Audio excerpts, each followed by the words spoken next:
In this video, I will show you how to set the labels of components in Ultiboard and how to set their fonts, how to place them, and set their size. So labels are basically text written in the silk screen layer, which can be used to identify the components, and they are useful in assembling the board when you are finally manufacturing it after uh, the PCB layout is complete. So we can see here that each component has a name. For example, this connector has a name J2. So this is connector number 2. This IC this is an 8-pin IC and it has a name U1.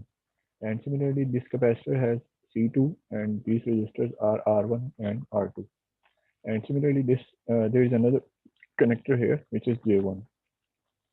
And we want to make these labels in a good shape so that when a person is trying to manufacture this board, they don't have to go too much difficulty. So let's see how this board looks like in 3D view. When this board is assembled, it will look something like this. So we can easily see that the names are very small and they are written sideways. Similarly, the names of the capacitors, the labels of the capacitors are, resistors are underneath them, so we cannot see them.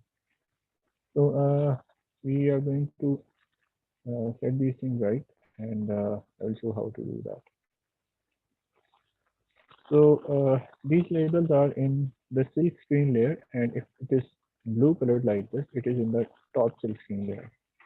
So what you have to do is to double click the silk screen top layer so that this layer is selected, and this button must be on. So this is enable selecting attributes. So this must be on, and then you double click the text here like this, and it will open a new window uh, about the text. In this window you can change a lot of things, but what we are interested here is the font and the size of this text. We can also adjust the text from here. We can write anything we want, but the default labels are usually good enough. So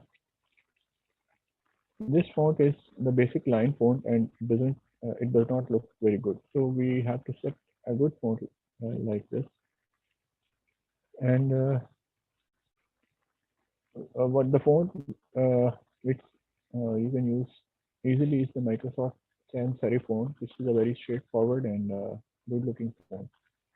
So we'll select Microsoft Sans Serif from here. There are a lot of other fonts as well, like there's a long list of fonts, but Microsoft Sans Serif is good enough and it looks very easy to read. Similarly, you can set the height of the font here, height of the text, sorry, and 100 mil is a good size for um, the boards which you want to solder by hand. So we set the size to 100, or alternatively you can set the size to 80 as well.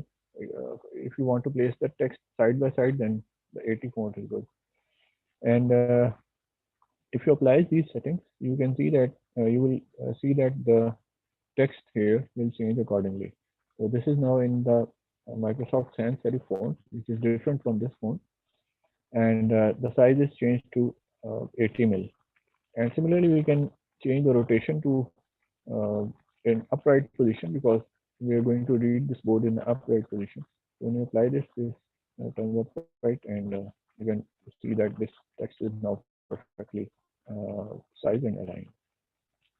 So similarly, we can set these text as well. All of these texts, I will do that quickly. And you can rotate these text from the Control R button as well on your keyboard. So you just set the font to Microsoft Sans Serif and set the height to 80. Similarly, you can do for this connector, set the font to Sans Serif and set the height to 80. Similarly, for the resistor, the font is set to Sans Serif and the height is set to 80. Similarly, for the other resistor,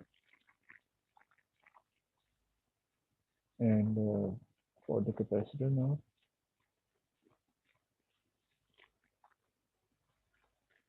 Okay, so now we have changed all the components here, and you can see that these are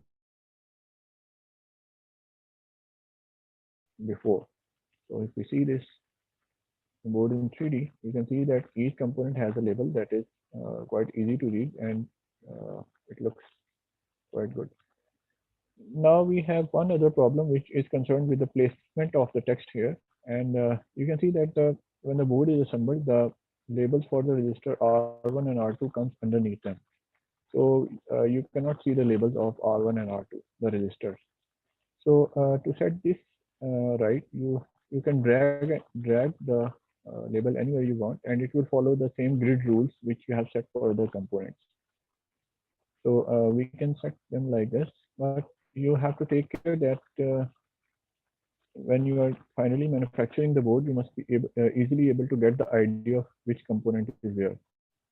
For example, if you write R2 here, it is very near the edge, and most likely it will be overlapped by the solder mask of this pad. So similarly, if you uh, place R1 here and R2 here, then it is obviously clear that the top register is R1 and the bottom register is R2. But if there are more registers, then this can be a little confusing. For example, if you uh, write C2 here and R2 here and R1 here, then when you take it from the 3D view, then you see that there is a lot of clustering here, and it is not straightforward clear which component is labeled by which label. So you have to make an intelligent choice of the placement of the label, and it should be in such a way that you can recognize each component very easily. Similarly, for the capacitor, you must have a tendency to place the text inside the capacitor, but this will create another problem that which capacitor is this, because the text is inside this label and there's a capacitor on top of it. So you have to place the text outside the boundary of the capacitor, and similarly for every other component. Like if you place this label inside the connector, you won't be able to see it when you assemble this board. So these are some tips for the placement of the labels, and I showed you how to place the labels. You have to take some care in the placement of labels, in the sense that you cannot place a label on top of a pad like this. If you place a label here, it will get cut from this pad, and there is a large hole in this J1. Similarly, if you place a label over here, it will obviously get cut.